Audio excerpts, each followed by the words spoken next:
On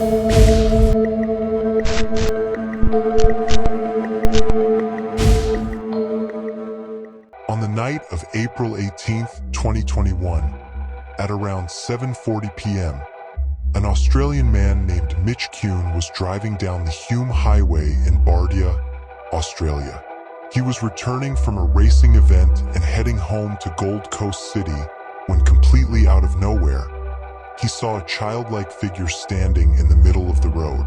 The figure was wearing a blue parka, and from the few seconds he was in view, it looked like he was trying to cross the highway. Now, Mitch was driving at nearly 60 miles per hour or around 96 km/h. He was also towing a large toy hauler behind his car. Trying to brake or suddenly move out of the way in these conditions would have certainly resulted in a devastating accident. So, Mitch had no choice but to keep driving. Fortunately, he managed to avoid the mysterious figure by mere inches. Fearing the safety of a potential child wandering the Hume Highway, his mother, who was also with him at the time, contacted the Australian police almost seconds later. The officers online assured them that they were putting patrols out immediately.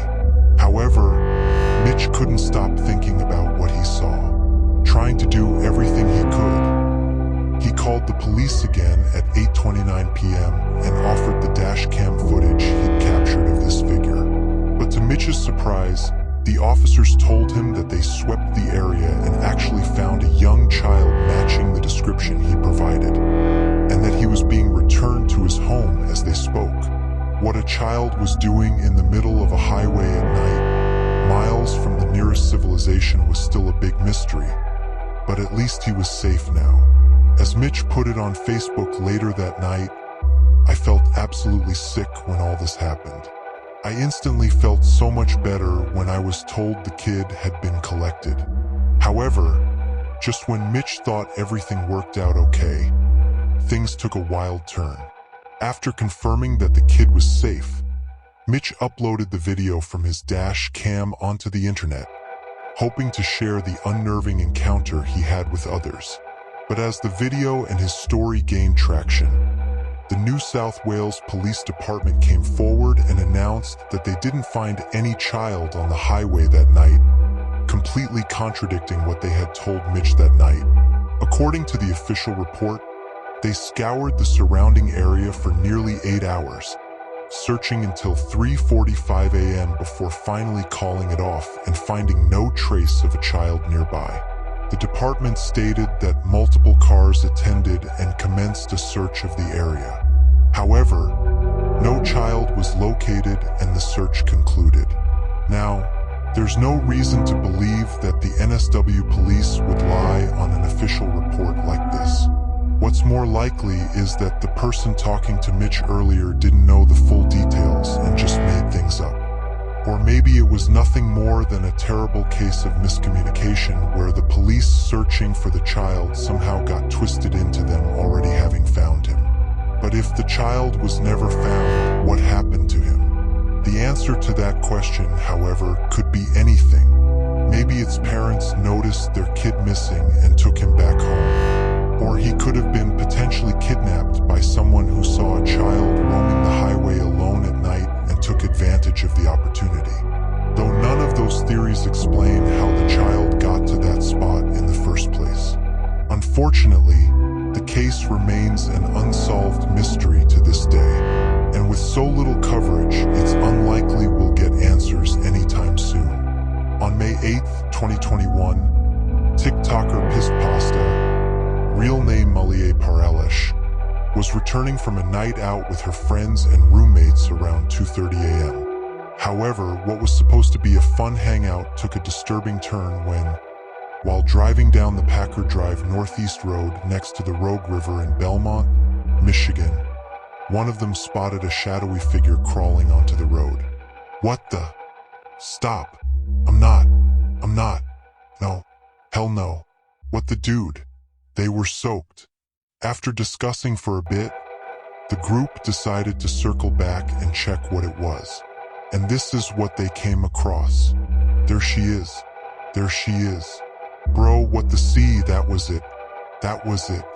She's crying. It looked like a young woman, possibly in her 20s or 30s, sitting on the road while either waving at the car or banging her own head. She was also drenched from head to toe in 48 degrees Fahrenheit or about 9 degrees Celsius weather. Mal's group circled back one more time to confirm what they saw. And this time, the woman had completely collapsed onto the road. By this point, Mal and her friends had realized that this woman was likely in dire need of medical assistance. But there was also a chance that this was a setup for a robbery. So, they made the smart choice and called 911 without getting out of their car. The first responders and the police arrived shortly after and took her to a nearby hospital. Mal returned to the spot. They found her a few hours later, and it was still wet from the water dripping from her clothes. More importantly, she also found dig marks on the roadside near the river, suggesting that the woman had likely fallen in and swam out onto the road just minutes before Mal's group passed by. After some investigation, the police also found her car parked behind a house near the river. In other words, she most likely fell into the river on the east side and managed to swim all the way across to the other side. Inquiring about her in the Facebook group for this neighborhood also revealed that she had actually interacted with some of the residents earlier that day, though her interactions were unnerving to say the least. Saw this person between Vanham and Packer Woods around 10:15 p.m. Friday. Asked her if she needed help, to which she responded, "No." Another quote, "There's another report by a guy on Douglas Street in the Westsiders uniforms page who had a similar situation with a woman walking into his home this week. She walked right into someone's house yelling, 'Hello, hello, hello,' then just left. She was wandering the backyard too, though who she was and how she ended up there is still a mystery." Over the next few days, she recovered enough to tell investigators that she was from Kalamazoo, a town that's over 60 miles away from where she was found. But she didn't have any memory of ever driving to Belmont, which sounds strange at first, but actually has a surprisingly plausible explanation. You see, this woman was a 28-year-old Chinese student named May who went missing from Kalamazoo on May 6th, 2 days before she was discovered in Belmont. Before going missing, she also told her friends that she felt like she had a stalker. Upon hearing this, one of the first theories that comes to mind is that maybe she was kidnapped and then thrown into the river by this stalker. But it's important to note that according to the few witnesses in the police investigation, she drove to Belmont on her own. It's unclear whether this stalker was even real or not. However, the stress of feeling like she was constantly being watched likely messed with her mental state and triggered a dissociative fugue state, which for those who don't know is a mental condition where the person forgets who they are and often starts doing things they otherwise wouldn't do. Some even go as far as moving to other cities and building new lives before they snap out of the state and come to their senses. What makes this already unsettling condition even worse is that the patient usually does. And remember what they did during that fugue state either. And that's what likely happened to May. She got stressed, went into a fugue state, wandered around in her car for a couple of days, and eventually ended up in the river. Fortunately, she was able to come to her senses and swim to the shore before losing her life. On the 12th of October 2016, a family in Sheffield, England, went to the Drawbridge pub for a night out, and after an evening of fun and laughter, they decided to head back home at around midnight. The roads in that area are usually deserted at that hour, so they were already on guard for any robbers or other criminals they might run into on their way back. However, nothing in the world could have prepared them for what they came across just 5 minutes later. Seconds after they rounded the corner to the Grange Mill Lane Road, a man dressed in a clown costume jumped out from the shadows and blocked the road, forcing the driver to stop. He then started waving at the car. and as soon as it came to a full stop, he started running towards it while still blocking the path forward. When the driver tried to reverse his car and go the other way, the clown started sprinting at full speed. Typically, something like this could be dismissed as just some troll or a YouTuber making a scaring people at night as a clown video, especially given that this was 2016. However, due to an incident that happened just 3 days earlier, the driver of this car had no choice but to assume the worst. You see, on October 9th at around 8:45 p.m., a man named Simon Chiney was attacked by a knife-wielding clown in public. Fortunately, the attacker was apprehended before he could do any lethal damage to Simon. Sadly, Simon still suffered multiple slashes to his right hand, leaving it permanently disfigured to the point of being classified as a disability. What's worse than the attack itself was that it went viral and started a craze of thousands of others trying to imitate the attacker. In some parts of the country, the police departments were receiving as many as 23 reports of people threatening others dressed as clowns per day. And while many of these imitators were nothing more than trolls who had no real intentions of harming others, there were those who took things too far, with some trying to force their way into people's cars and chasing women and children with knives. So for this driver to see a man in a clown costume blocking their car while all this was going on had to be deeply unnerving for him. Their fear became worse when they tried to flee the clown because it started chasing them like a madman. With no other option, the driver was forced to press the pedal to the metal and hope for the best, with the clown jumping out of the way at the last second. This entire situation could have just as easily ended with the clown losing his life if he had even been a fraction of a second slower to jump away. On the other hand, who knows what the attacker might have done if the driver hadn't sped off. On June 2nd, 2018, one of the officers for Fuller Police Department in Texas was driving back to the station after his shift when suddenly he saw the car in front of him swerve onto the next lane to avoid hitting something. But this wasn't a tree branch or an animal. Instead, it was something that looked like the aftermath of either a horrific crime or an accident. A young woman in a blue shirt was lying down horizontally across the road and was completely still, suggesting that she was either unconscious or dead. Maybe someone decided to dump the body in the middle of the road after committing the crime. Fortunately, when the officer walked up to her, she not only responded to him, but even stood up on her own. As it turned out, she had driven her car into the ditch next to the road just minutes earlier. Later tests also discovered an extremely high blood alcohol concentration in her system. Put simply, she was driving under the influence and ended up crashing into the side. The concussion from the accident combined with her prior intoxication made her behave extremely irrationally, which is why she walked up to the road and lay down without a care in the world. It's nothing short of a miracle that the car in front of the officer was able to spot and avoid her in time, or she would have ended up as nothing more than a cautionary tale about driving under the influence. On the night of February 26, 1946, 25-year-old Jimmy Hollis and his girlfriend Mary Jean were returning to their homes in Texas, Texas, after watching a movie together. But before they reached the city limits, Jimmy stopped the car on the side of the road to extend their date for a short while. What neither of them knew, however, was that this little detour would nearly cost them their lives. About 10 minutes after they had stopped, a man came out of the nearby woods and approached the car. He was wearing a white pillowcase over his head with 2 small holes for eyes. The rest of his face was completely hidden from view. He told Jimmy to get out of the car, but Jimmy initially believed that this was a prank of sorts and didn't pay much attention to it. The masked man then pulled out his firearm and pointed it towards the couple, stating, "I don't want to kill you, fella. Just do what I say."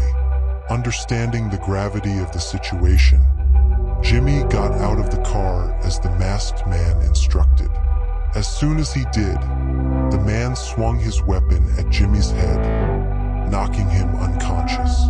Mary tried to run away into the woods, but the man caught up and did the same to her. Thankfully, before he could go further, he got spooked by a set of approaching headlights on the nearby road and ran away. Mary immediately ran to the nearest house and asked them to call the police. Jimmy also regained consciousness and hailed down a passing car to ask for help. However, by the time the police arrived on the scene to investigate, the man had vanished without a trace. Jimmy and Marie were taken to the hospital where it was discovered that the strike had fractured Jimmy's skull in multiple places.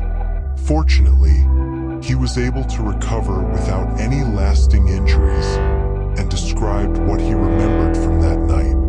Both he and Mary gave the same statements about the overall build of the masked man, that he was around 6 feet tall and fairly slender.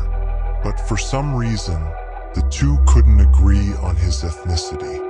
Jimmy insisted that he was a Caucasian, while Mary stayed adamant that he was of African origin. This contradiction, along with the seemingly unprovoked nature of the incident, led investigators to incorrectly believe the couple knew the man and were simply trying to protect him. What they didn't realize was that while Jimmy and Mary survived to give a description, the next couple wouldn't be as fortunate. About a month later, on March 24th, a man was driving down a secluded road on the outskirts of Texarana when he noticed a car parked on the road ahead. From a distance, it looked like a young man was sleeping in that car, slumped over on the steering wheel. However, as the driver got closer, he suspected that something wasn't right. So he pulled over to the side and walked up to the other car to try to wake him up, only to come to a scene far more horrific than he could have ever imagined. Put simply, the young man had already passed away long before the driver stumbled across him. He also noticed a woman in the back seat who had sadly read the same fate. Police were called to the scene. They quickly identified the two as Richard Griffin and his girlfriend Polly and Moore. Both were killed with shots to the head. Unfortunately, the only evidence investigators were able to gather from the crime scene was a single .32 caliber cartridge. And while they didn't know it at this point, this incident was also the doing of the same man Jimmy and Mary had encountered a month earlier. The police finally made this connection on April 14th when another couple encountered the same man while on an isolated road, and they were killed with a firearm of the same caliber. News of these three incidents quickly spread through Texarkana, putting all the residents on high alert. Fearing for their safety, most residents stopped driving at night entirely, while the remaining made sure to avoid empty roads at all costs. The masked man was also given the name of the Texarana of Phantom due to his inability to appear and disappear without a trace. And true to his name, he was becoming harder to track with each passing day, even after the FBI got involved. After 2 more months of fruitless searching, one of the investigators noticed that the vehicles were stolen shortly before each incident and were found abandoned not long after. Following this lead led to a man named Yul Sweeney, a car thief with 2 felonies to his name already. His height and build matched what Jimmy and Mary had described earlier. More importantly, when an officer tried to arrest him for the 3rd time for car theft, he claimed that he knew that the officer wanted him for more than stealing cars. Unfortunately, investigators weren't able to find any evidence linking Yul directly to the 3 haunting road encounters. Luckily, his prior felonies allowed prosecutors to give the harshest punishment for his 3rd theft-related offense and sentenced him to life in prison. That being said, You'll continue to deny any involvement in the three incidents until his end in 1994, leaving the Texarkana of phantom encounters a somewhat unresolved mystery to this day. On the 8th of January 2024, a truck driver was driving on a remote stretch of highway in Western Australia when at around 11 p.m. this driver had the most unnerving road encounter of his life, nearly 62 miles south of Perth. He saw what looked like two people dragging something across the highway. They showed up almost out of nowhere, forcing the truck driver to swerve around them at a dangerous speed.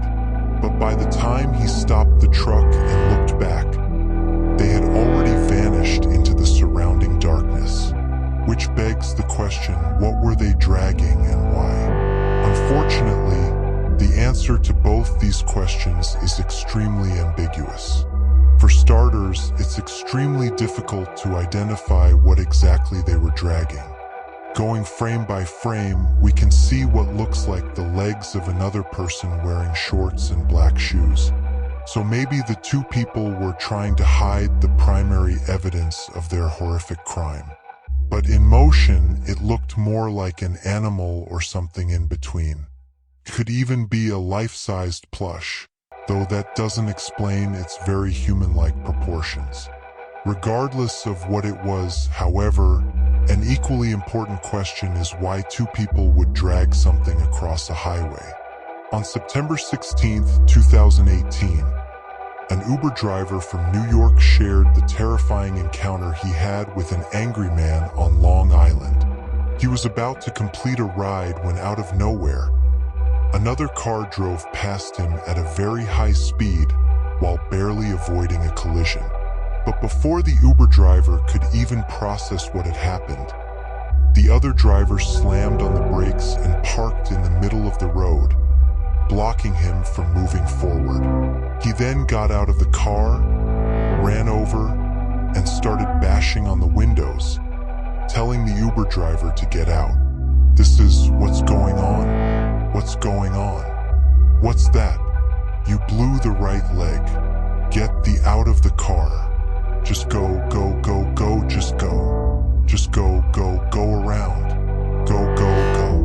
It's unclear if this was simply unprovoked road rage or an attempt to rob the driver and his passengers.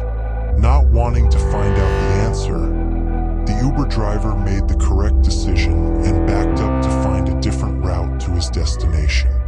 However, there was no way for him to predict just how relentless the other driver would be. As soon as the Uber driver changed routes, the other driver got in his car as well and started chasing him no matter where he went. Things went from bad to worse as they approached a red light, which would have given the other driver a chance to catch up and do something terrible before the police arrived. But in a remarkable stroke of luck, the Uber driver found a cop already waiting on the other side of the intersection. They were able to explain the situation to the officers, resulting in the other driver getting arrested for driving while intoxicated. Stopped the car, got out of the car, was trying to fight with me. So I backed up and turned around. Then he was pursuing me and these girls 911. And these girls called 911 and the officer pursued him. Put simply, the other driver wasn't thinking clearly and could have been armed. If the Uber driver had panicked when he first approached, all three of them might have lost their lives.